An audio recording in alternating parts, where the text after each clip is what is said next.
Soft Colonial Wanderlust is a Victorian-inspired consumer aesthetic that was popular from the late 1980s to mid-2010s. It consists of black and white photographs, hand-colored photographs, chinoiserie, japonisme, and general orientalism. The popularity of Soft Colonial Wanderlust spread as hipsters marveled at all of the technological wonders that Victorians once did: hot air balloons, typewriters, phonographs, and penny farthings. The aesthetic provided endless references to escape that inspired a sense of wanderlust in those who wanted to live in a time other than their own. So I'm excited to do this episode with you because initially you're the one who recommended that Joseph and I do it almost a year ago, I think. It had been in our list of episode ideas for quite a long time. Yeah, this was one that I don't remember what made me think of it, but because it was kind of a while ago when I sent that message, but this is one that I knew you guys could talk about really well because it's both millennial, but also, as we'll talk about, it was kind of bigger with more of a masculine aesthetic of person back in the 2010s. So I knew you guys could really talk about it. Yeah, I mean, we love to talk about masculinity in different ways, and this one is a consumer aesthetic. I love talking about aesthetics, and yeah, I was surprised with how much we were able to find with this. We put together a Pinterest board with a lot of new images that had never previously been identified or categorized as Soft Colonial Wanderlust, and it's always really special to be amongst the first people to comment on an aesthetic, thanks to CARI, all the work that they've done. Because, I mean, some of their members, they do deep dives, but they've identified over 100, so this is one that's never really gotten a thorough critical analysis.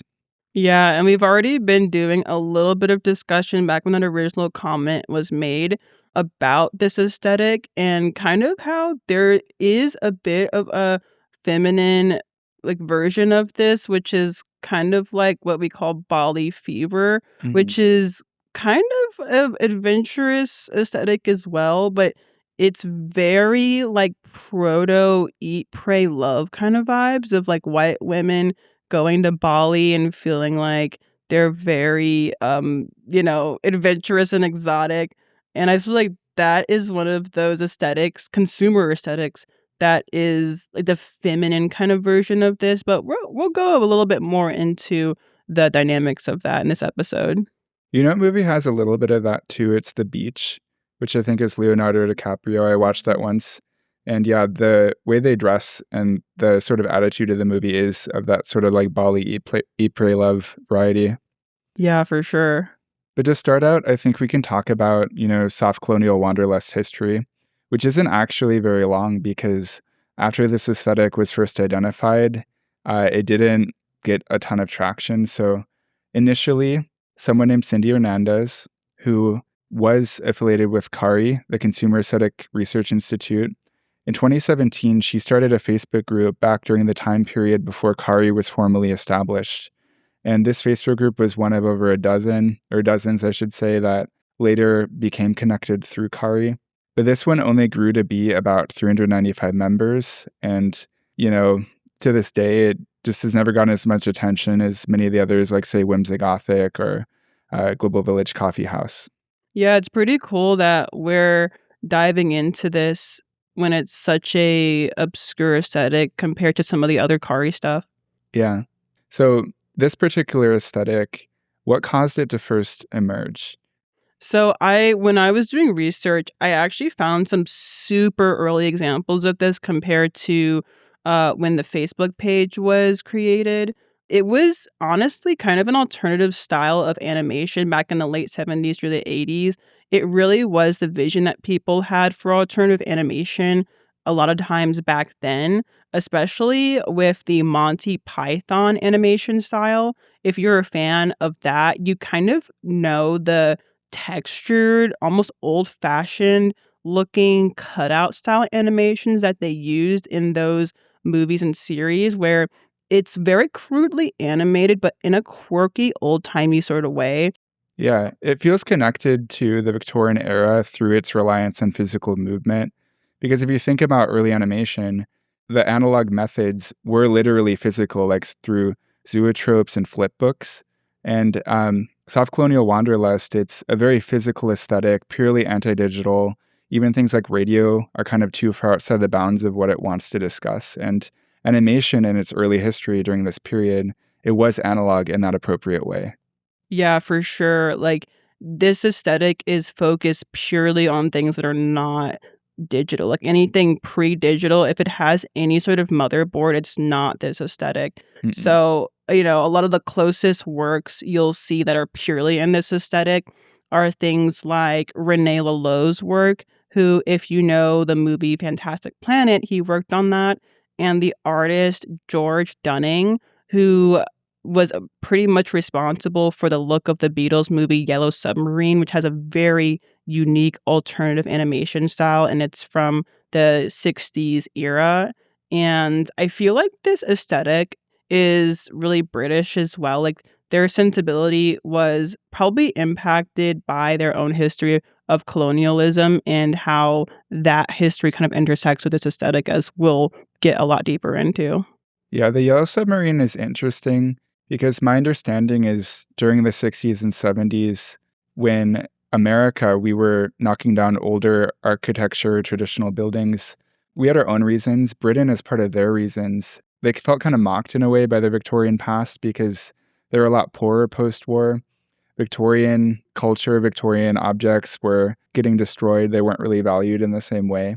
And it's interesting that when The Yellow Submarine came out in 1968, like people were dabbling in Victorian aesthetics, because my understanding is that like people really weren't interested in it during that time period. Yeah, that is really interesting. Yeah, I had only interacted with that movie as just like a fan of the band, so that's really cool to like hear about. Yeah. But some people think that that's too early. One of the only primary sources you're able to find on Soft Colonial Wanderlust is this NeoCities page, which we're going to talk about a few times, which it's an interesting NeoCities page in general, because the other ones that whoever the author is, they're very disconnected. The only one they've written on aesthetics is this one. But in their opinion, the history of SCW, which we might start using the acronym because it's shorter, it starts with Moulin Rouge. Yeah, Moulin Rouge is actually super gorgeous. I saw it live a couple years ago, back when the live production version of it was touring around. I saw it here in Dallas, and it actually mentioned on the Neocities page that one of the key locations is that, if you've seen the movie, that really large model elephant that's in the boudoir kind of like scene. And it has a really like collagey vibe to it, where obviously that huge elephant's kind of out of place in that specific setting. And they make a really cool connection between the collagey nature of SCW and the collage nature of the musical itself. Because if you've heard that musical, you know that it's kind of a jukebox medley style musical. And the way they were kind of interplaying the visual aesthetic of that and the audio aesthetic was really cool. Yeah, there's a lot of anachronism throughout this aesthetic, which we're going to point out. Another thing that sort of gave rise to, Soft Colonial Wanderlust is the larger alternative ecosystem at the time of hipster and twee culture. So during the early 2010s, the people who dressed this way, they largely would have just been called hipsters, especially from the outside. And SCW is just like a tiny subculture within the larger hipster ecosystem. Yeah. Yeah, there's actually a concept that you showed to me, like this idea of like eras of hipster culture created by this guy named Brad Trommel. And it was kind of crazy seeing how people retroactively were able to really categorize all the different eras that the hipster, quote unquote, kind of went through. Yeah, Brad Tromelli has this video where he breaks down hipster culture into 4 eras, and whenever I encounter like alternative subcultures from the era now or aesthetics, I like to sort of think about how they fit into the 4. And the second one was the green era, which was when hipster culture was really centered around nature and woodland creatures. And I think that Soft Colonial Wanderlust connects to that in a way, because the aesthetic is a bit tangential to nature. It's not really about celebrating nature itself, but, the study of natural science and industry. The aesthetic is sort of approximate to that through its themes of exploitation. Yeah, I definitely agreed that it was green. If you like watch the video, like, yeah, the green era that he talks about in there, and also a bit of what he calls the gray era, I think is a little bit mixed into this as well, because the gray era is very Portlandia vibes, and I feel like this is a bit of that as well. It's a bit of like going to Trader Joe's on your little unicycle, like it's like that. Yeah. It's a little bit simpler. And Mm. something that is simple too, it's like Twee, which I think that Soft Colonial Wanderlust connects to Twee a bit better than it does just actual hipsterism, because Twee is kind of like the more minimal version of this aesthetic. Like many of the motifs that you see in SCW artwork, like say mustaches, hot air balloons, penny farthings, those work in Twee artwork as well. Like imagine someone wearing a Twee t-shirt of just like a bird cage with nothing in it. That's Twee. But then if you take that and you put that into an SCW collage, works perfectly. So they can appropriate the same images. They're just kind of like one is minimal, one is maximal, but then also Twee is kind of the feminine version of it. Yeah, for sure. Yeah, this is definitely the more cutesy version. Like the animals you see in Twee are more like small little birds, whereas in SCW, you're more likely to see like a whale or something. And also, I feel like there were a lot of like masculinity culture things going on here too that made SCW a little bit more on that side of things. Like if anyone remembers the book, The Art of Manliness, it's kind of Mhm. a brand now and like a whole website. But, back when that became a thing, there was this obsession with like sideburns and Mhm. like very old timey masculine aesthetics and like adventure and this idea of like, we'll teach you how to be a man in the old fashioned way and romanticizing that. Yeah, that's a term from the NeoCities page that will explore more in depth. It's super helpful though. But yeah, I do think that this is whimsical masculinity. Twee you can kind of call, I guess, whimsical femininity, but there have been so many other aesthetics that deal with whimsy that are popular with women that they don't really have like a monopoly on that in the same way. But I think it applies. And then I think if there is anything that connects, SCW to masculinity in a deeper way, it's just the idea that adventure is at the heart of this aesthetic, and men do tend to take risks and like to experience new things.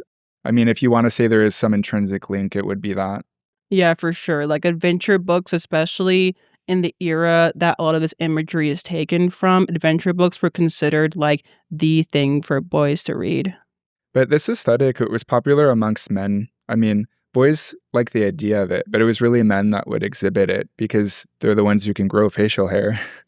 Um, and something I haven't really, I mean, I've been thinking about this for weeks now, but I can't really articulate exactly what the type of guy who was into this and would dress like this at the time was like, but it was a little bit cringe, you know? I can't figure out how else to say it, but it was like, it was from an attention seeking angle. Like, adventure is fun, you do it for yourself, but also if you want to come off as being daring to other people, Yeah, it's, I see what you mean though. Like it's very much like people who they have to make their own fun in a very childlike way because the modern world just feels a little bit too drab to them. Like they feel like they're losing a bit of their childlike wonder if they kind of resign to the whole 9 to 5 life of being an adult, which I kind of understand. but yeah, for the next section, I think we can talk about aesthetic elements. This is the big one. We're going to be talking about the elements for a bit. So, for a lot of people, if you haven't already looked, go look at the Pinterest board so that you get a sense of what we're about to talk about. I think the foundation of this aesthetic, it's really hand-colored photographs and black and white photographs. The color scheme of Soft Colonial Wanderlust, it's composed of colors that straddle the line between muted and vibrant.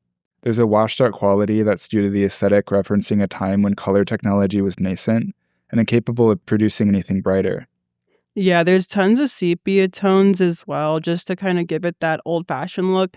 And a lot of the time, like on the CARI page, it says that the photos are literally people from the Victorian era up until maybe the 40s.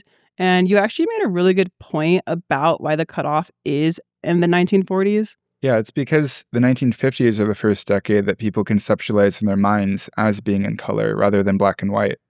Lots of people were still using black and white photography in the 50s and 60s, but that's when people started to get, say, color TVs, I believe. It just started to be more prevalent. It was a more colorful decade. But the CARI page, they don't mention hand coloring. I think this is a missed opportunity because this is really where the color scheme is coming from. So do you know what hand coloring is? Were you familiar before this week? I actually wasn't. Like, I literally learned through researching this episode how people used to hand color things and how even just like hand coloring photos in general is still kind of a little activity that people do. And it looks really cool. Yeah. So black and white photographs, there are techniques you can do to add colors to them, but they're not going to end up looking, like actual color photographs. Like people do their best, but there's always like a washed out quality. It's not the same. And so hand coloring was something that people would do to add colors to photographs. It actually was kind of a kid's activity, I learned. My dad, he has some pictures from his childhood that he had colored as a kid. And then I did some research and learned that there are a lot of like ugly Victorian photographs that were hand colored by children. But overall, they're really pretty. I mean, the average hand colored photograph, it has a lot of attention to detail. Oftentimes the figures, their skin doesn't have anything added, but then accents of their clothing that they're wearing it will have like bright pops of red or green, things like that. Yeah, I thought it was really gorgeous. The colors just have this very like solid and pleasant and light quality to them. And another thing I noticed is that, SCW has a lot of associations of like adventure and far off exotic places. And it kind of makes me think about how people probably were very entranced by the idea of like the Amazon or like a jungle or something like that if they lived in Victorian England. And a lot of those hand colored photos, like they're super vibrant and they kind of help you imagine these faraway places as being super colorful and exotic, probably even more so than they really were because the colors were almost a bit exaggerated after being hand painted. Yeah. And I mean, the Victorian era, I believe, it also kind of predates photography a little bit. So it's like, it wasn't even just color that could be inaccurate, but like forms, because you were relying on paintings or print media for accuracy. And then fashion. So this section, we're going to talk about Victorian fashion, but as the CARI description says, it really goes up until the 40s.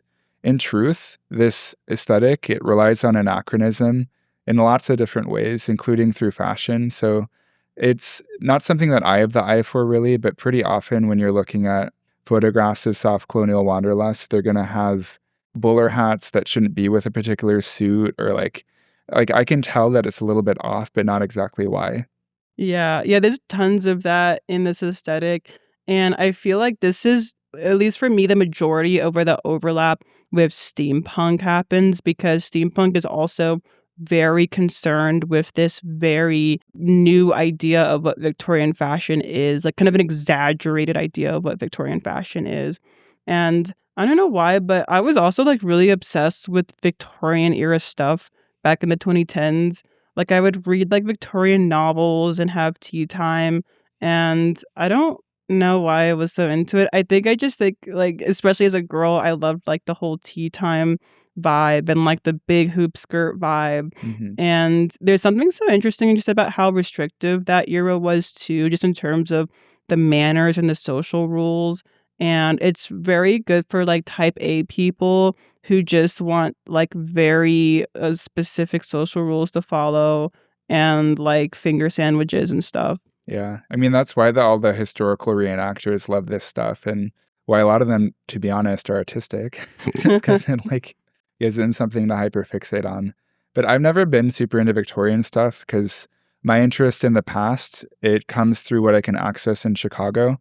So when I think about like the era I'm interested in, the farthest back, it's usually the 1880s, because that's when, Louis Sullivan was starting to making work, and they started to build all the elevated lines in Chicago. So that's sort of my era that I start to hyperfixate on. But in terms of Victorian fashion, one group that I think has really good examples that I put on the Pinterest board is the Decemberists. So are you familiar with them? No, I also learned about them when we were researching this. They seem like vaguely familiar, but I looked them up and I was like, I didn't really know what their music or their vibe was. But yeah, I do like the fact that they're a little bit more muted and more aligned with soft colonial wanderlust vibes and like steampunk vibes because, yeah, like their wardrobe's a lot more pleasant than the steampunk vibe, in my opinion. So yeah, they're an American rock band. They've been active since the 2000s, and they have a very soft colonial wanderlust look. And part of that is because they have a fair amount of members, I think 5 or 6. And so each of them will don a different outfit that's supposed to look retro or antiquated or old-timey, but in different ways. And the composite gives you just this good sense of like what is at the heart of soft colonial wanderlust, which is just like this fascination with the old world or old-timey things. So it's not a one-to-one translation of Victorian fashion. And the Decemberists, they would get called by historical reenactors farbs, which, do you remember that term from our episode we did? No, it sounds kind of funny. What is it? So there's like 3 types of historical reenactors. The most intense and respected being progressive, which is when they try to do everything authentically. But farbs are the people that basically just want to look old-timey, but they don't really care about all the minute artistic details. And so the Decemberists, they'd be called farbs because they're not really aiming for accuracy. It's about a vibe. Yeah, but if you were to look at some more historical silhouettes, there are in this aesthetic a lot of the kind of Napoleonic silhouettes is what I called it, but basically the vibes of what Napoleon would wear, kind of looking like you're traveling and going to war and something like that. Like it's very adventure-y, like that side of things. There's also a lot of like sailing related clothing here and there, like we're going to talk about the album cover for In the Aeroplane Over the Sea, but that is one of the most prominent examples in this aesthetic of the sailing vibe. Also, in the aesthetics wiki, they bring up a very specific Alexander McQueen show from the fall 17 season that has a few looks here and there that are kind of the feminine side of what this would look like, which is very Victorian, but also a little bit elevated since it is a couture show, but it has a lot of examples of that silhouette too. But I also found that sailing, like, even though it's a big theme in this aesthetic, the sailor clothes aren't as big. I think because there's kind of an association between that and like boyishness.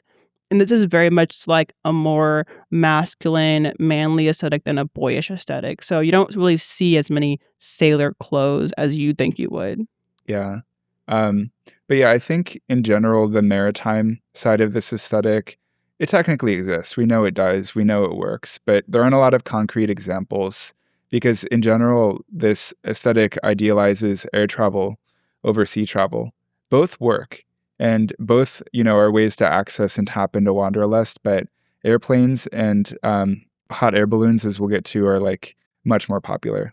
But before we get into that, I want to talk about whimsical facial hair and whimsical masculinity a bit more in depth. So if a guy grew out facial hair in the 2000s, it was because he wanted to have fun with it. Being clean shaven was in during that time period, and guys would stay clean shaven if they were trying to attract the opposite sex. So if a guy was growing out facial hair, especially to absurd lengths or into absurd shapes like handlebar mustaches, it was because it was for them, because they thought it was cool. And I also have a note about how every time I've met someone with a handlebar mustache, which is, been once, but it was still very unpleasant. The one time I met someone with that vibe, they were just very weird and like I just wasn't into the vibe. I don't know. I've never been a facial hair person. Like, I've never been into the facial hair vibe, but this specific person with a handlebar mustache was just like a very weird vibe. And I don't know. I, I Yeah. I see it and it's like a red flag. No, I totally agree. It's hard to exactly articulate why, but I also think it's a bit of a red flag if these guys have handlebar mustaches. Really any type of facial hair can work for this aesthetic, but presentation still matters. Like, it needs to be in the handlebar mustache way instead of in the contemporary 70s queerbaiter way. Like, you can have a mustache, but if you have a mustache of a specific type or types, some will work better than others. Yeah, I feel like the generic mustache would only work in this aesthetic if you really made up for it with like the clothes and the presentation of like your whole outfit. But without that, you'll just look like generic. And in terms of other types of facial hair, Daedalus is someone who's on our Pinterest board. He is a musician from this time period, like peak soft colonial wanderlust. And he has donned true sideburns his whole career, like full-length ones, and he oftentimes wears like Victorian clothing, both when performing and when doing interviews. There's a couple of pictures of him on our Pinterest board, but he is, other than the Decemberist, I think the most emblematic of this style.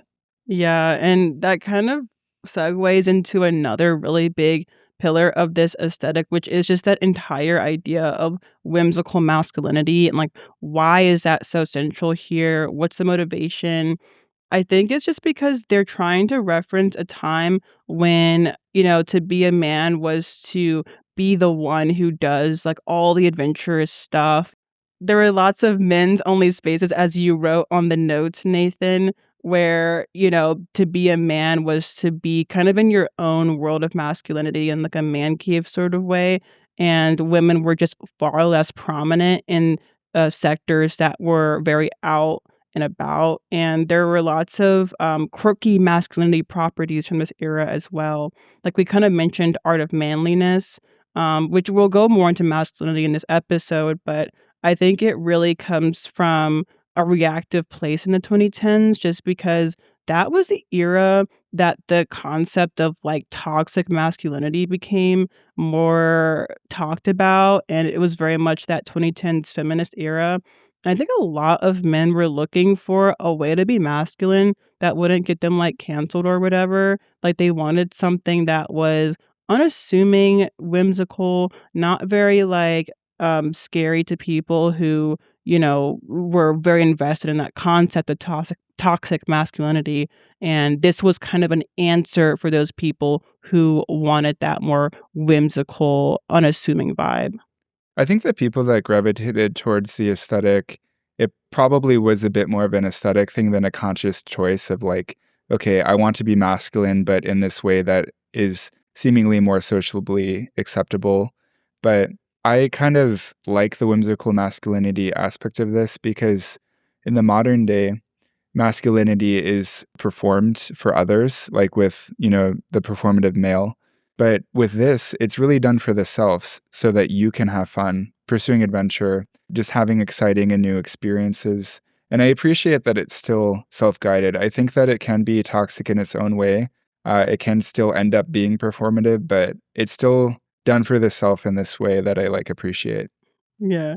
And another pillar is just the entire idea of antiquated technology that we kind of mentioned a bit, where, in this aesthetic, they love the idea of like machinery, Mhm. like cogs and things that you can really see how it works. And it's really fun to look at and use because it's always like a very mechanical sort of vibe. So like you see lots of things that are kind of the opposite of the very black box, quote unquote, way that technology works these days, where you get a phone and it's just completely sealed. You don't know how it works, but you just touch a touch screen and it just operates. It's kind of the opposite of stuff we'll talk about, like typewriters, where it's very mechanical. You really feel it when you use a typewriter. You can very visually see the way the typewriter works. Yeah, it's definitely specific types of technology. You'll see, some motifs repeated more than others. One of them being bicycles and penny farthings. Penny farthings are the bicycles with the giant front wheel that are impractical. Those are much more emblematic than, say, regular bicycles, but it's interesting to think about bikes during this time period in the 2000s because they were viewed as being antiquated technology more than they are today. Like if you were riding a bike down the street in 2005 as an adult to get to work, that was viewed as being antiquarian and wacky. It was like, why are you doing that? It wasn't a regular thing Americans did. And do you know what tall bikes are? Do you ever see those here? I never see them here. So I would see them growing up more so than I do now in 2026. But in particular, there used to be this one guy that I'd see along Milwaukee Avenue in Chicago. He was this white guy with dreadlocks who would ride on a tall bike that was at least 6 feet tall, maybe 7, possibly 8. I mean, it was really, really up there. And he would not only ride a tall bike, but ride it without his hands. So, like, it looked really crazy, but he was like a holdout from this era. Like, I was seeing him up until at least 3 years ago. I can't remember the last time I saw him, but it's, of course, the type of thing where when you see it, you don't forget, and every other time you see him, you're like, "Okay, that's that guy." Wherever you are, we miss you. Yeah. So bicycles and penny farthings are a motif. Another one is also typewriters. This is another one that's pretty accessible. So not only could you have SCW artwork with a typewriter on it, you could also own one because they're not too expensive. I've known a few people that have owned them, including an ex-boyfriend. But do you know what Pitchfork Music Festival is or was? Yeah, I see it in all these little 2010s millennial optimist collages that like kids are making these days, and it looked really fun, and I'm sad I missed it. Yeah. So in Chicago, our big music festival is Lollapalooza, but that's not really local because it sells out in like, I mean, now it's less than an hour. In high school, it would be like a day. So it was hard to get tickets. And then I only ever had been to Lollapalooza once, but I would go to Pitchfork all the time growing up, like high school, early college, I would go every year. And so at Pitchfork one year, they had a couple of picnic tables for some reason where they had typewriters and you could like write letters on them. Anyway, one of my second oldest sisters posted a picture of that at Pitchfork. And my oldest sister saw it and was like, SMH, these hipsters, why did they bring a typewriter into the festival? And okay, that kind of reminded me of how, like, I just feel like in the 2010s, hipsters were blamed for everything wrong. They were all like, I don't know, I feel like they were the generational scapegoat. And like, remember when avocado toast was like really, what's the word? Really controversial, and Mhm. people were like, millennials are going broke because they won't stop ordering lattes and getting avocado toast, and like everything that went wrong with millennials was pinned on hipsters. And literally any unconventional restaurant I went to in the 2010s, my family would call hipster. They'd be like, "Oh, this ramen place is so hipster because they have miso in the ramen." And I'm like, "That's just called ramen." Like everything isn't hipster. Like everyone was just pinning everything on hipsters back then. Yeah, if you rode bikes, if you had a typewriter. Typewriters were a little bit more try hard, but I mean, you could get called a hipster just for wearing a beanie. Like that was all it took. Oh, dark times. But yeah, those typewriters, they weren't brought into the festival by someone. But I did know a guy in high school, someone I went to high school with, where he hopped the fence into Pitchfork with a bike. And he had it with him like the whole day. Like he didn't lock it up or anything. So he's like literally going to the crowd with a bike. Oh no. Yeah. And also, I think another pillar, one that we've touched on a bunch of times too so far, is just the idea of travel imagery. Mhm. So, historical travel aesthetic in general is really prominent here. So, just the idea of like ships and seafaring and whales and finding Nessie and octopi, harpooning octopi, Jules Verne novels and the idea he had of traveling in a whimsical way by Yeah. hot air balloon and, adventuring. I put in quotes in the notes because it's kind of just euphemism for colonialism, which we'll get into the problematic aspects of that in this episode. But they called it adventuring when what they really meant was colonialism.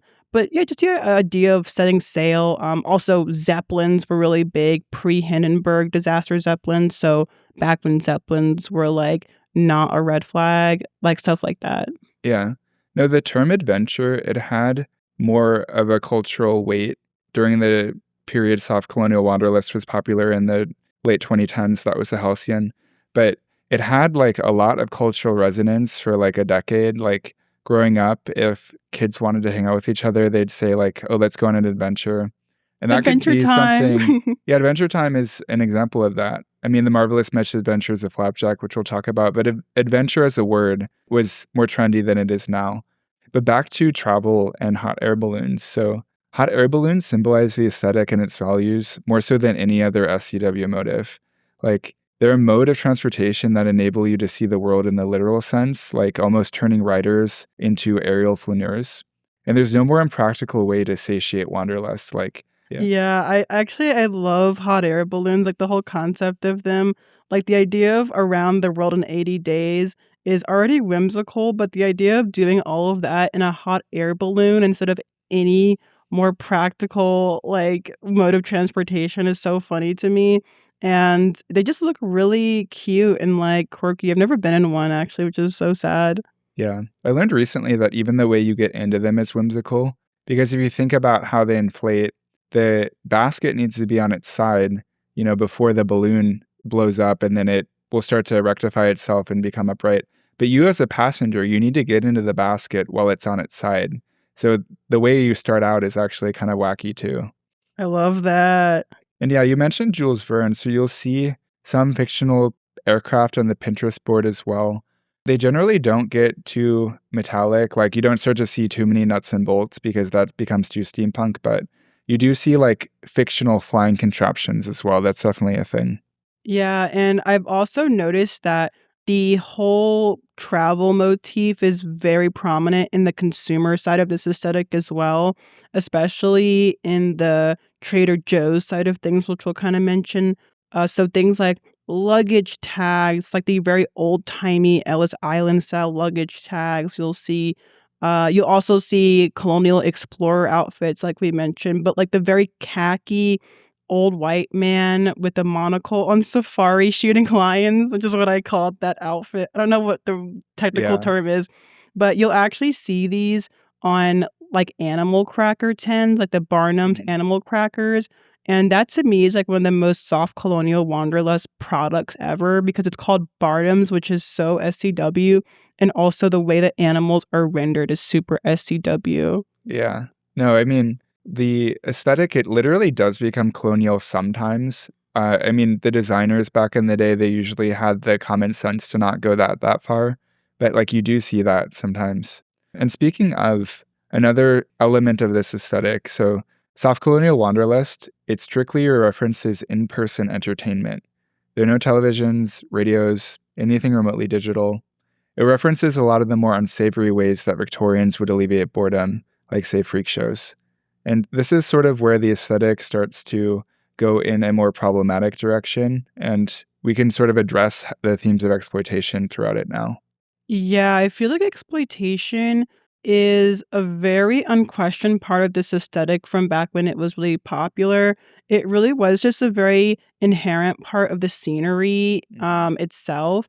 And I find it interesting that if you really think about it, the imagined viewer, the imagined participant that this stuff was designed for was the adventurer. So people liked to think of themselves as these probably moneyed adventurers who had the resources to, if they existed at that time to travel the world, they were never imagining themselves as the underclass Yeah. or exploited at this time, with the exception of the whole circus freak show aesthetic part of it. But I think that's part of what really contributes to the escapist aspect of this aesthetic because it really is about imagining yourself as this upper class adventurer with all these resources. This aesthetic offers the promise of freedom. You can travel anywhere you want and enjoy all the world has to offer. But it's always important to question what freedom means in a particular context. Is it freedom from or freedom to? And the Victorian version of freedom that soft colonial wanderlust alludes to, it includes the freedom to exploit others. And exploitation is all throughout the aesthetic. I mean, when I was writing this even, I was thinking about, like the idea of an organ grinder and a monkey next to it, like a monkey, slamming cymbals together and dancing for pennies. Like, it's not only people, it's animals. Like, you see furs, exotic animal skins all throughout the aesthetic. Yeah, and the adaptation of the book Water for Elephants is also a good example of that side of things. Mhm. Like the whole freak show idea, like that was really big in the 2010s for some reason too. I think because also a lot of these hipster types, they wanted something that kind of represented how they felt like an outsider in modern life. And this was kind of another outlet for that, was the kind of Water for Elephants, circus vibe of I'm a freak. I don't fit in. I'm like the circus people, but we're actually the cool ones, like that Yeah. idea. Did you know I used to do circus arts in middle school? What's circus arts? So I learned how to do a lot of things. My main talent was doing the Diablo. Do you know what that is? It's like a top on a rope that you like can throw up in the air. If you're really good at Diablo, you can do 2 or 3, or 3 is when you're really good, 4 even. But yeah, I could only do 1 as like a middle schooler. How did you get into that? Well, my middle school had a, like, circus arts club, so I learned how to do other things I didn't like juggle. I learned how to spin plates. Plate spinning is really easy. That's, like, not that hard. That's crazy. You literally are the water for elephant style circus performer. Yeah. But, yeah, it's the aesthetic, it incorporates some sort of circus-esque aesthetics. It's not usually including them too directly for the most part. Yeah, for sure. And another one that we'll get into is just printed media, but specifically things like maps. Like, Mhm. obviously, that's part of the travel aspect of this as well. But the maps in this aesthetic are always the ones that are rendered super beautifully. They're the kinds where there might be a little Nessie or like a little monster kind of drawn in the ocean somewhere because it's like, oh, you never know what's out there in the ocean. You got to go find it. Maybe you'll see a big whale or like a big monster in the ocean. And yeah, they're like very prominent in a lot of the kind of backgrounds of these images that we attached. Like the And NeoCities blog has a yeah, map on it. that NeoStudies website is so well made, by the way. Like, it just is so fun. It gives you a very like old school web vibe of like, whoa, yeah, I'm in this like whole new world. But yeah, it has a whole map background. Yeah. No, it does feel like you're on the early internet because they wrote, like, paragraphs and paragraphs. It's like they spent a lot of time thinking about the aesthetic. Because whoever the author was, like, they said that when they were in college, they, like, would wear top hats and had a cane, and they were really into this look. I'm just But, imagining a college student just going to class in a top hat. yeah. Oh man. But yeah, love how the maps look and that they have like the promise of adventure literally on them with these sea monsters. And something that I realized too, it's like it's not only black and white photographs and hand colored photographs that the aesthetic references, it's also print media in general Mm, before they really crack the code with color technology where the colors are a little bit off or kind of muted. It's referencing print media in basically any way it can, mm. but it's always kind of collaged. Yeah, like the collage aspect is pretty foundational. But also, one thing they mentioned on the website that was kind of worrying was just how like phrenology books and like those phrenology drawings were also really prominent. So that's just kind of another way that the colonial roots of this whole aesthetic rears its ugly head because, yeah, like the fact that that could fit in so well with this aesthetic is really sad and like scary. Yeah. I mean, literally, colonialism too is Mm, part of this. That's why it's in the name. And that is sort of represented through chinoiserie and japonisme. So, chinoiserie, a basic definition, is the imitation or evocation of Chinese motifs and techniques in Western art, furniture, and architecture, especially in the 18th century. The CARI description alludes to this when they say, think blue on white Ming Dynasty pottery used exclusively by white people. And that was actually a trend during this time period because American Apparel, around 2015, they came out with this like crop top skirt set. And one of the prints they came out with was called Botanical Floral, very much in this Ming Dynasty blue white pattern. They had that in other things too, like leggings, but people in this time period, I mean, that was the tail end of Soft Colonial Wanderlust 2015. But people were, like, into that. yeah, when you linked that crop top set, I was just so like, I wasn't into it. I wasn't into the design at all. Like, I don't like, I like the vases, like the vase design, but Yeah. for some reason it doesn't work on clothes. Like, I didn't like the fact that it was, like, on an article of clothing. Yeah. No, I don't think it's usually too successful because it's beautiful because it's ornate and intricate and, Mm. like, handmade, and that's something that doesn't really translate to clothing quite as well. Another example that I wanna bring up in relation to chinoiserie, Japonisme, general orientalism, it's the album art for Have One on Me by Joanna Newsom. So Joanna Newsom was my favorite artist in middle school, I loved her, but that album, Have One on Me, it's considered a magnum opus, it's a triple album. It's extremely long, and it's filled with all of these beautiful songs, and she's a harpist, a pianist, also a vocalist. I really recommend it if you haven't listened to it. But the cover art for it, it really just like screams Orientalism because it features Joanna splayed out across a chaise longue, like this type of couch you lay on when you see a therapist. She's in a flapper dress. She is surrounded by 100 objects from different exotic locales like leopard skins, peacock feathers, even a large Chinese tapestry. It's, evoking the idea of anachronism, not as much through time as many other SCW examples do, but instead through place. And it's because she's presenting all of these objects as almost like they're the spoils of colonialism. Mm. In general, I think Soft Colonial Wanderlust, it differentiates itself from actual imagery from the 1830s and 1930s through that, by sampling fashion, artwork, and technology from multiple time periods. Yeah, for sure. Yeah, that, like we mentioned, that collage aspect is really what sets it apart. Yeah. And then we can talk about a few other album covers now, beginning with Neutral Milk Hotels in the Airplane Over the Sea. Yeah, this one was huge. I remember when this was like such a big meme online, which is interesting because it became, at least in my experience, a lot more popular in the 2010s, even though the album itself is technically from the late 90s, Mhm. but it almost kind of predicted how popular this would become because, yeah, it was huge in the 2010s. It was huge on a lot of music publications and like discussion boards, and the album cover is like this kind of postcard of all these early 1900s bathers who are wearing that very old school kind of bathing suit that you see sometimes that was like super modest. And it has that hand colored photograph vibe that we talked about earlier, where, the central figure especially has these like very pale yet beautifully colored clothes, but their head is a drum head instead of a face, and it kind of incorporates that surrealist collage of Yeah. idea into the album cover. I always thought the drumhead was a coconut, which would have made the image feel more tropical or colonial. But yeah, I think it's a great album cover. The original image of the postcard he used, he did, kind of dirty it up. And he also, I don't know exactly the process, but he made it more saturated so that it had more of like a hand colored feel, even though it was probably a watercolor originally.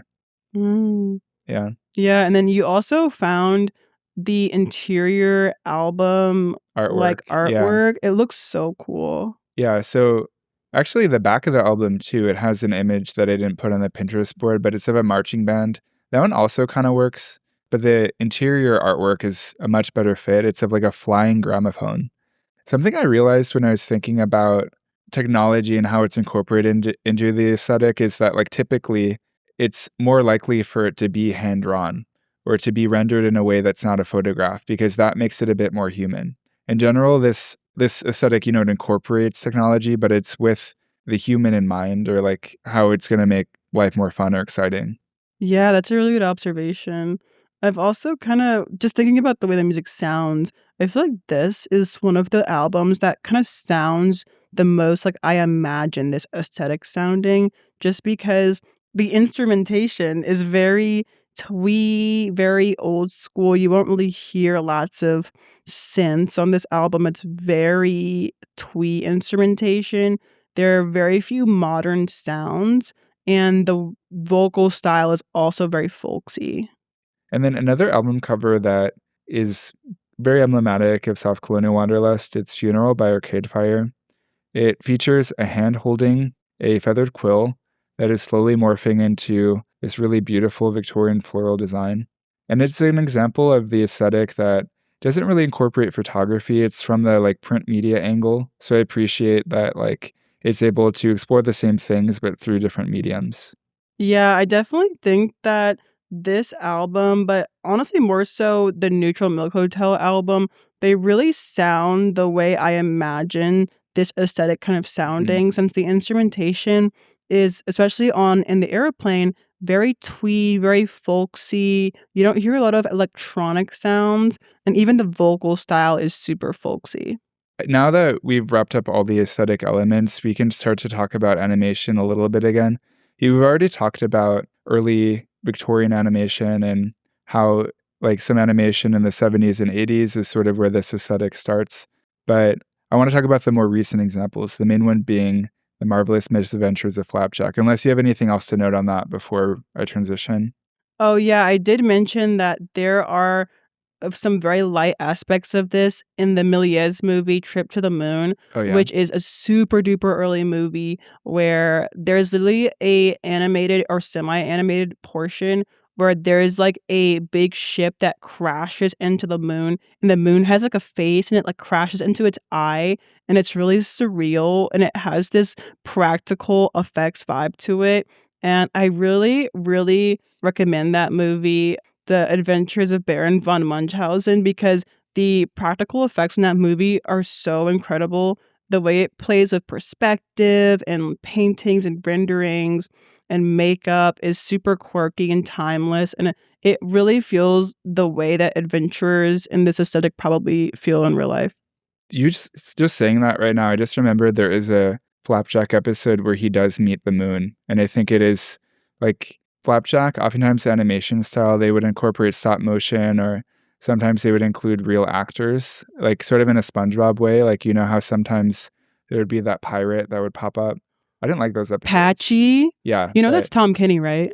yeah, I do, Yeah. yeah, but, yeah, Flapjack was a little bit like that, and there's an episode where he meets the moon, and it's, like, not animated, it's sort of in the, malaise way, but, yeah, back to Flapjack. So, The Marvelous Misadventures of Flapjack, it's a great example of this aesthetic. It's not included on the CARI page, which I think is a missed opportunity, but there was a post in the Facebook group back in the day where someone just posted a picture of Flapjack, and then Froyotam, who's super involved with the aesthetic, was like, "Yes, like, this counts. This is a good example." And it, like, connects to Soft Colonial Wanderlust both thematically, also visually, but thematically first. So Flapjack, he's a little sailor boy who is adopted by a whale. That whale is his mom.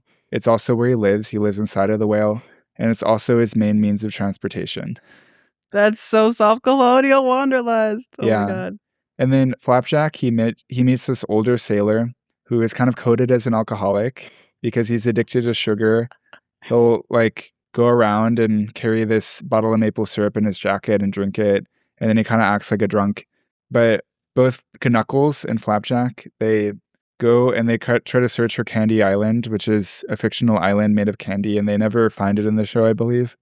But they're always going on adventures in pursuit of it. So thematically, it fits in. But then visually, it also does as well because it has a ton of Victorian references, and then the backgrounds are very, like, oceany because they live in this town called, like, Stormalong Harbor. The backgrounds are all watercolors. They're very washed out, blue-green, and it visually just works perfectly. It's, like, one of my favorite examples. What's your favorite episode? Oh, my favorite one is this one where Bubby the whale, she has to prove to an orphanage that Flapjack isn't an orphan. So she actually has to go on her 2 feet to the orphanage, and she's a whale, and she's, like, really struggling because she's obviously not meant to walk on her tail. But I don't know, it's just really funny. That's so cute. Yeah, this show, it honestly it wasn't syndicated as much as the more popular ones on Cartoon Network, so I don't remember it as much, but I did remember just how unique the aesthetic was and how much I loved seeing new shows come on with like very specific aesthetics like Chowder or Steven Universe or Gumball, where like you look at it and you're, especially as a kid, you're like, I am seeing something so new for the first time. Like, what is going on here? Yeah. I mean, that was the golden age of Cartoon Network, which was more or less launched by Flapjack. Yeah, Flapjack actually only made it to 3 seasons, so it wasn't that successful of a show, but it has a much larger cultural impact than people realize because the animators of the show, a lot of them went on to get their own Cartoon Network shows, like Pendleton Ward went on to do Adventure Time. There was also J.G. Quintel who did regular show, and there's this network of shows that came out of Flapjack that are kind of referred to as the Flapjack family of cartoons. So all those shows you just mentioned where you love their animation style, you can kind of credit Flapjack. That was the start of that. And part of it is because I think the show normalized like millennial interest in children's cartoons because all of those, all under that umbrella, they're all different flavors of hipster culture representing different parts of the zeitgeist. Yeah, especially regular show, which definitely wasn't originally intended to be for kids. Like it's literally a show about being a stoner 20-something with a dead-end job, and if you actually go onto YouTube and look up the pilot animatic for a Yeah. regular show, there's a reference to 420 in the animatic, which I literally did not get as a kid when I saw it, and people in the YouTube comments were like, "Heh, 420," and I was like, "What's that mean?" Like, it's literally not for kids originally, and if you've seen this show, you kind of know that, like, it's about, like, having a job and, like, Yeah. being kind of a slacker. It's like, what kid relates to that? But it was also fun because it kinda made you feel a little bit, like, I don't know, like, more grown up to watch it because I was watching it when I was literally, like, 13. Yeah, I mean, I think it gets away with being interesting to children because all of the characters are, like, different. I mean, there's the ghost, the gorilla, the No, the he's the abominable snowman, he's not a gorilla. okay. Well, anyway, I mean, that's why it still remains appealing to children, but I think, yeah, the themes are, like, not very child coded where it's all about having, like, a dead-end job and your boss getting mad at you. Your boss who's a gumball machine. Yeah. And then another example, Mr. Babinski. Yeah, so Mr. Babinski is a guy from the movie Coraline, which is, like, one of the best animated movies ever, where okay, so Coraline's living in this big house with all these different units, and Mr. Babinski is this really weird, disheveled guy where he's living in the past, like a lot of the older residents in her building, and he's very, like, Soft Colonial Wanderlust because he has this, mustache that's very old school, and also, he owns this little mouse circus, so it kind of incorporates the circus vibe as well, but with mice instead of people, and yeah. Yeah, I mean, I think Mr. Babinski really represents the more disheveled side of the whimsical masculinity spectrum because he's a little gross looking. He's meant to be. Yeah. And then we can talk a little bit too about this other animation that I found this week. I'm really glad I scrolled all the way through that NeoCities blog because there's like a little tab if you open that just says unsorted, where the author of the page just has a few links that they're like not sure what to do with yet. But they included a link to the mysterious geographic explorations of Jasper Morello. And I've actually seen it because I found this back in high school on YouTube. It's this really beautiful animation where it's rendered all in basically in silhouettes, all the characters, all the objects, all the creatures, but the backgrounds are still like sepia or more like blue. They still have like a soft colonial wanderlust color scheme to them, but it manages to not be steampunk only because it's in that silhouette way. Because if it was rendering all of the nuts and bolts, it would lean more into that aesthetic, but it's a really beautiful short 30-minute animation that I think like people should check out. Yeah, I had actually just heard of it through researching this too. That's really cool that you had found it so early on. Yeah. I mean, it was like kind of popular on YouTube back in the day, and then it probably got pulled because it had a copyright, and then now it got uploaded again, but it only has 26,000 views. But Mm. and now I think we can kind of address, in relation to that, the difference between soft colonial wanderlust and steampunk. Yes. So the differences between these two aesthetics are really interesting to look at because I think the situation with soft colonial wanderlust is that it aligns more with a desire for something that's natural. Kind of how we talked about the fact that, this aligns more with the green era of hipster culture. Yeah. It really aligns with the idea of like wanting something that is natural and that departs from the very technological sterile world that a lot of us live in. And it also depicts a time that's around or a little bit before the Industrial Revolution, where, explorers were much closer to nature and natural methods. So even like hot air balloons, right? Like you literally need a natural component, aka air, to move it. It's not like a plane where even a plane would be a little too mechanical. Like the hot air balloon is like the true way of travel if you're like very soft colonial wanderlust. And things like boats and compasses as well fall into this. Yeah, I think that the way it incorporates nature is because during the Victorian era, there was simply more of it. 100 years ago, there was drastically more wildlife than there is today. And then also through the aesthetic centering around products, things, activities that are naturally derived. if you're going to buy a consumer good back in the 1850s, odds are like it's much more likely to have some random animal product in it and not just be made in a factory. Yeah, exactly. And even the parts of this aesthetic that do veer into steampunk adjacent territory, like factories and steam powered things, they're always like encompassed by something natural or some natural element. Like there would be like a factory, but there's little weeds and vines growing on it, or there's little exotic animals running around it.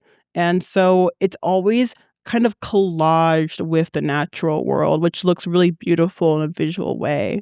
Yeah, you rarely see metal objects directly represented as being metallic.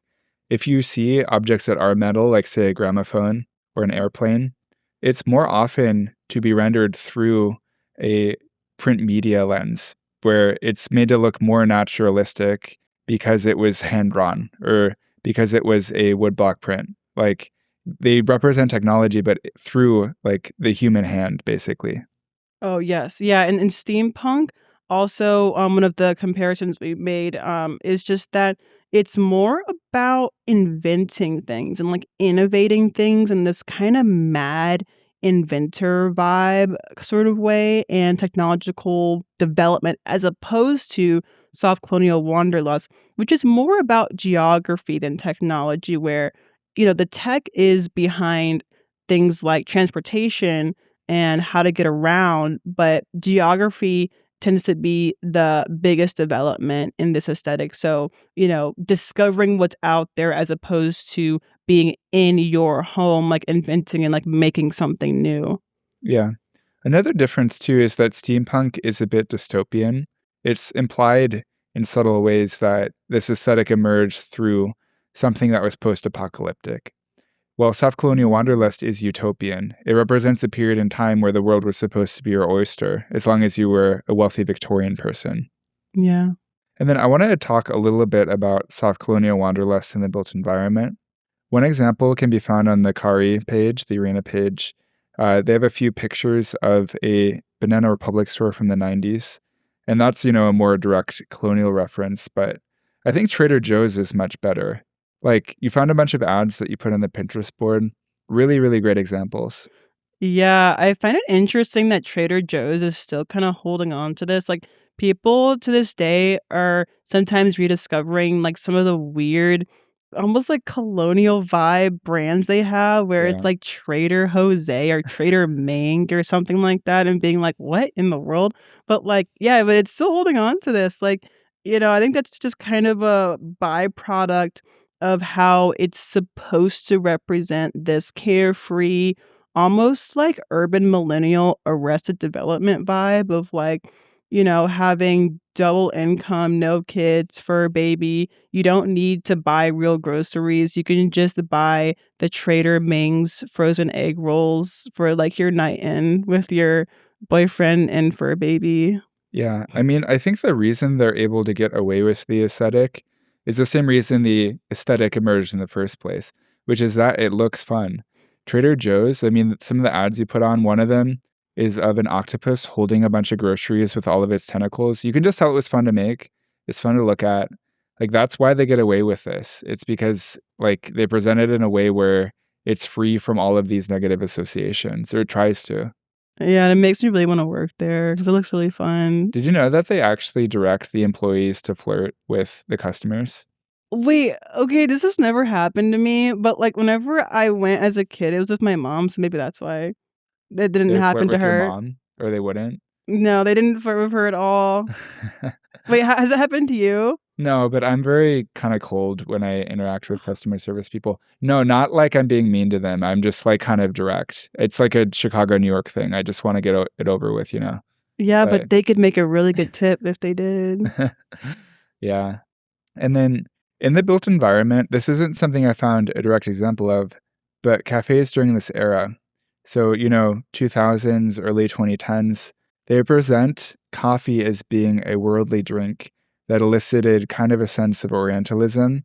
Like they would market specific types of coffee as saying being from Java or being from Nicaragua. And that would like appeal to consumers. And Starbucks in the 90s had that going on a lot where they were dipping into this vibe. Still definitely more Global Village coffee house, but there was some synergy in that with a little bit of, soft colonial wanderlust. But globalization, kind of made the whole concept of exotic goods seem trivial because now it's more remarkable if something is manufactured domestically. Like if you say to someone that, this coffee was grown in Ethiopia, people are like, okay. Like, but if you told someone it was grown somehow in Florida, people would be like, what? Yeah, and I feel like the foreign things these days that are more popular or trendy are the ones where, like, they really prioritize the idea of, like, authenticity. Like, I'm a big matcha person. I feel like during this matcha craze we're in right now, the matcha that's most valuable is the kind that's marked, like, authentic or, like, 100% matcha, like, there's no, sort of filler in there, like, it's very authentic and, like, the real Yeah. stuff they would use for tea ceremonies over there, whereas I feel like back in the '90s, that whole thing probably would never have happened. Yeah, they didn't need as many, like, they didn't need proof of receipt as much. Like, it Mhm. could just be that it said made in blank. But now you want all the other extra labels where it says, like, fair trade or it has Yeah. other, like, things to demarcate quality. So the aspect of soft colonial wanderlust that I think was really the appeal for its most devoted followers was the escapism that we mentioned earlier. Like to me, if I were to answer someone who's asking like why did people even like this, what was the main appeal? Like escapism was definitely the central tenet of that. Yeah, I think it was popular because it provided escape into the physical world during a time when a lot of people were escaping into the digital world. It centered on real life experiences. It intentionally didn't incorporate things like TVs, radios very much at all. And it made you want to get outside, meet people, do things. Yeah, I remember back in that era when smartphones were really becoming a thing in like the early 2010s. Even as a kid, I still kind of I longed for just something tangible and like the idea of living a life that was almost like Adventure Time where everything is tangible and to do things you have to like go outside and like interact with the real world. That was so appealing to me because even at that age I was so tired of anything you do, you have to just pull your phone out or just go on the computer, like, it just gets really tiring after a while. Yeah. I realized recently that I'm more inclined to go out and do things and go to events, in part because my life is already so much in the real world. I go to work in Mhm. person 5 days a week. I take the bus and train every day. I go out to the gym, to the grocery store. I don't get anything delivered.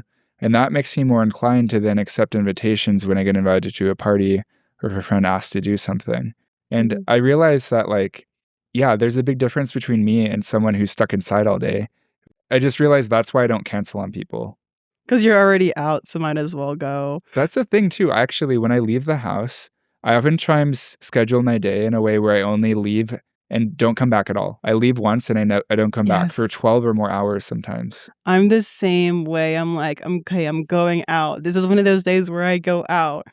And yeah, it kind of makes me think about how there's so many stats right now floating around about like everyone's so lonely and depressed. It's like honestly, I think about it. If I had to sit in a car for an hour and then look at a screen and sit in a car for another hour and look at another screen, aka my TV, and like that was my interaction with the world, I would be pretty depressed too. So I didn't realize people did that. I mean, it makes no, sense. I guess they do. bro. You know what I do though when I have like downtime between things? I just go to shops and look around. Yes. Sometimes I'll go to a cafe to, like, read or look at my phone, but I had that even, like, last week. There was something that started at 7:30. I had, like, I don't know, 2.5 hours after work, but I just went and, like, looked at shops and yeah, that was about it. That's how life should be, but there's listen, there's a lot of people, especially that I work with here, who they live, like, an hour or more away, and their life is just traffic, screen, traffic, and I'm just like, "Lord,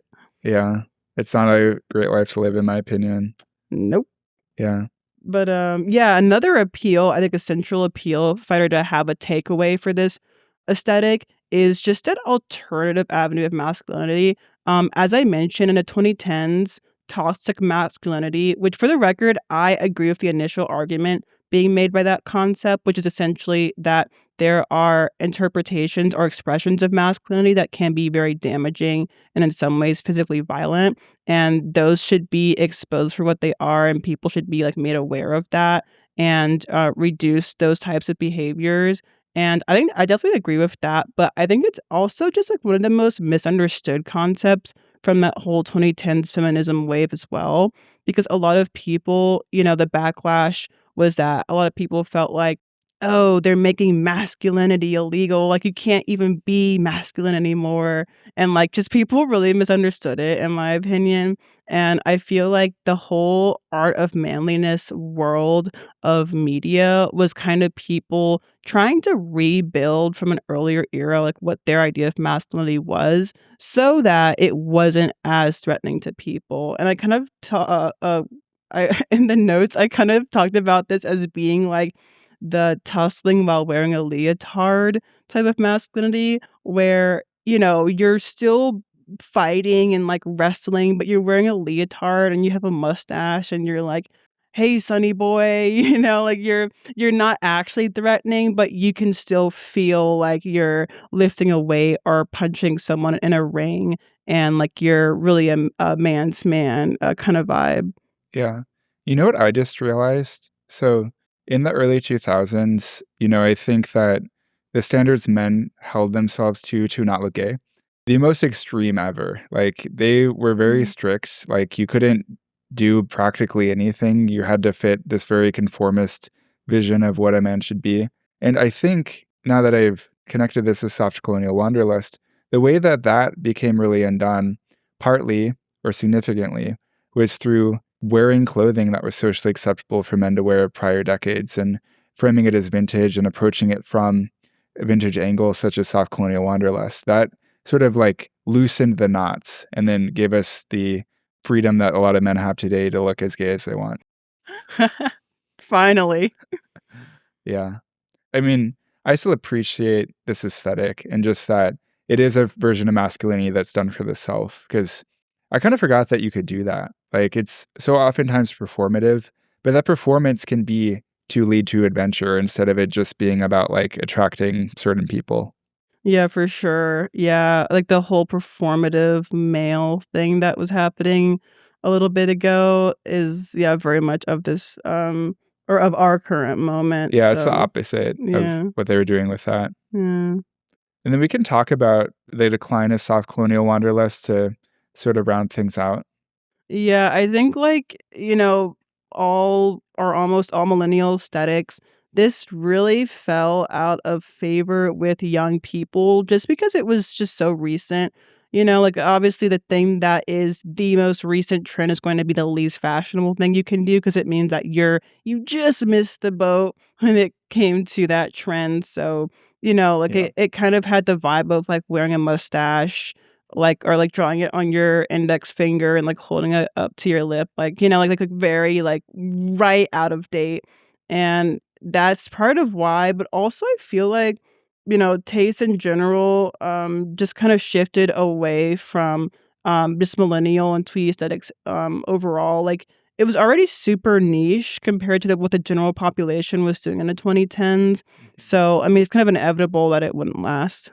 It declined in part because it just never got that big, because this aesthetic was never that accessible. There are a lot of clothes that survive from the 1830s to 1930s.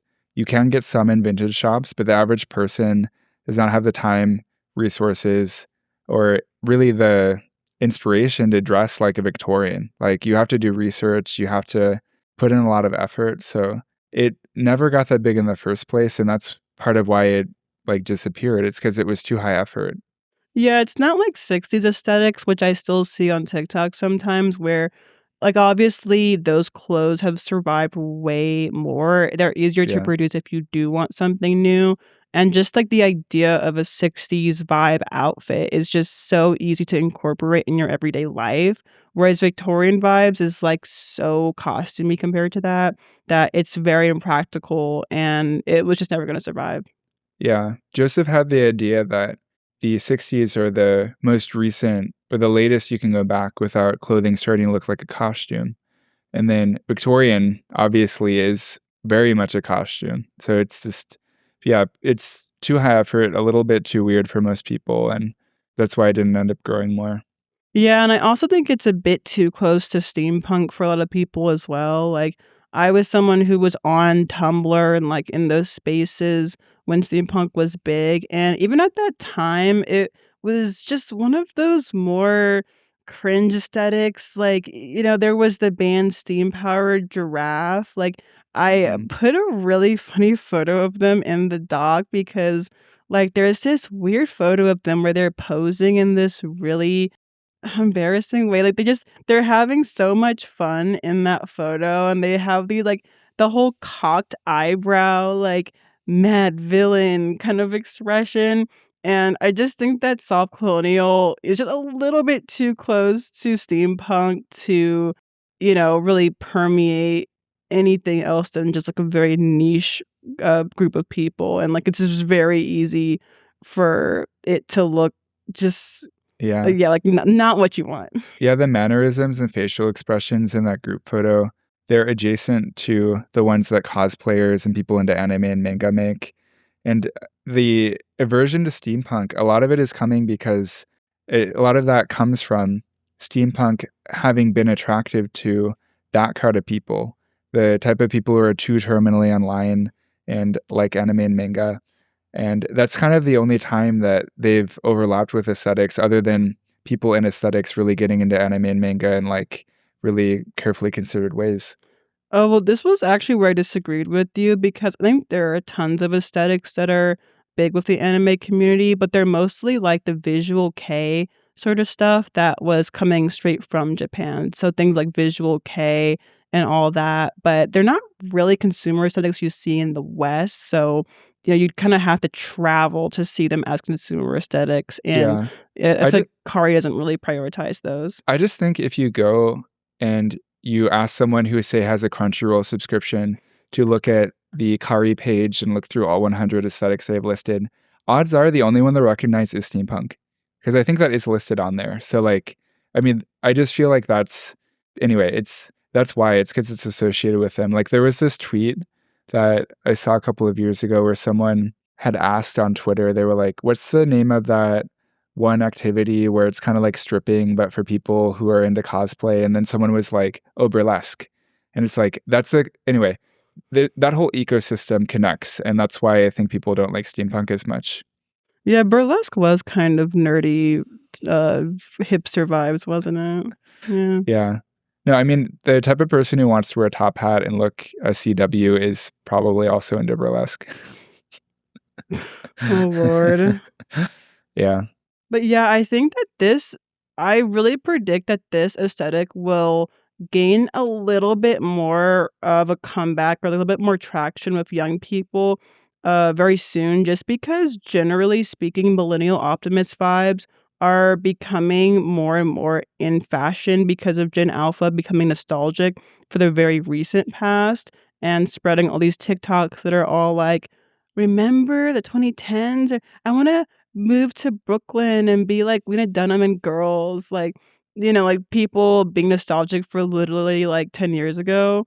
And I think like this aesthetic will come back as a part of that because, it is super duper of that time and very optimistic and earnest in that way that millennials were and that Gen Alpha and younger Gen Z have trouble like trying to recreate for themselves. Yeah. I kind of don't think it's as likely personally, just because I think that this is a little bit too nuanced. You have to have a really particular eye in order to figure out what is soft colonial wanderlust and what isn't. Like, I would say, how would we approximate this? Of the 100, images that have been sort of categorized as soft colonial wanderlust on the internet, we just increased that by 20. So we increased the total sum knowledge of soft colonial wanderlust by like 20%. And yeah, people are not going to figure this out in the same way. It's not as readily available as, say, indie sleaze or any of the other ones. We'll see. I don't know. Those kids spend a lot of time on TikTok. They have a lot of time to think on there. I guess we'll see. We'll see how the cards fall. Yeah, we'll see. But thank you for doing this episode. It was our first full length one.